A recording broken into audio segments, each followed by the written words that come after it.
Людмила Ивановна Носоваг нь халдвартын эмч байсан. Одоо 81 настай. Ангаа ухааны кандидат, доцент. Та ямар сэдвээр диссертац хамгаалсан бэ? Би Карагандинскийн анагаахын их сургуулийг 1966 онд төгсөөд сургуультай халдвар судлалын техникийг удирдаж насаараа ажилласан.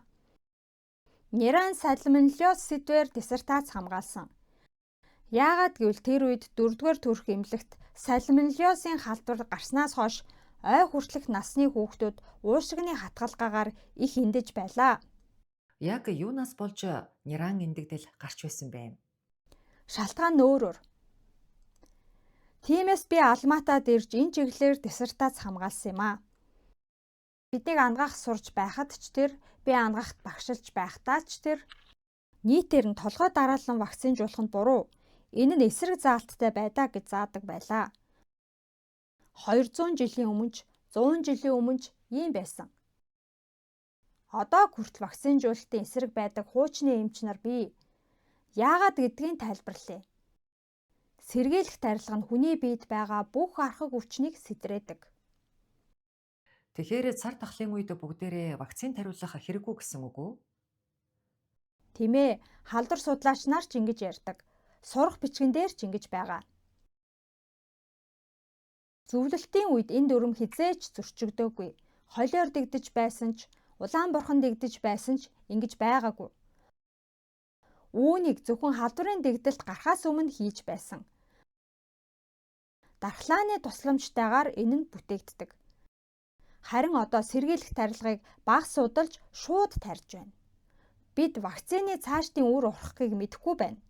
Тарихаас өмнө урьдчилж хизээч шинжилгээ хийдгүй. Мөн вакцины дараа хүн өвдөхгүй гэсэн баталгааг хийн ч өгдөггүй. Эмчч, эрүүл мэндийн яамч тэр. Дараа нь тухайн халдвараар хүн өвчлөж болно. Яагаад гэвэл дархлаа тийм хурдан тогтдоггүй л байхгүй юу? Мөн вирус үргэлж мутац хувиралд ордог. Хурдан өөрчлөгддөг. Вакцин нь генийн аппаратанд нөлөөлдөг болохоос дархлаанд нөлөөлдөггүй. Яагаад гэвэл мутац нь генэнд очиж залгагддаг. Тарихаас өмнө эмч шинжилгээ заавал хийж үзэх хэрэгтэй. Гэтэл одоо бүгдд нь сохроор тарьж байна. Ханиацтай хүүхдэд ч тарих гээд байх юм?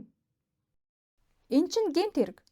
Зөвлөлтийн үед улаан бурхан, сахуу, татаран зэрэг товлолтын вакцинууд нь натуральны амьд өхүүлсэн бактери вирус байлаа.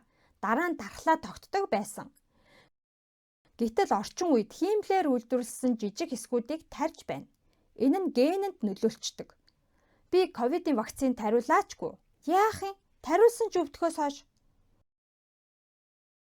Хүмүүс вакцин тариулахгүй бол халдварт өвчин тусаад өгчихгүй л гэсэн айдастай байдаг. Ковид гарах үед миний нэг танил би амьд явмаар байна гэсээр агаад тариулсан. Тэгээд удалгүй хүчгсэн. Вакцины дараа гарч болох хүндрэлийг хэн ч хариуцдаггүй, ямар ч юм ч хариуцлага хүлээдэггүй.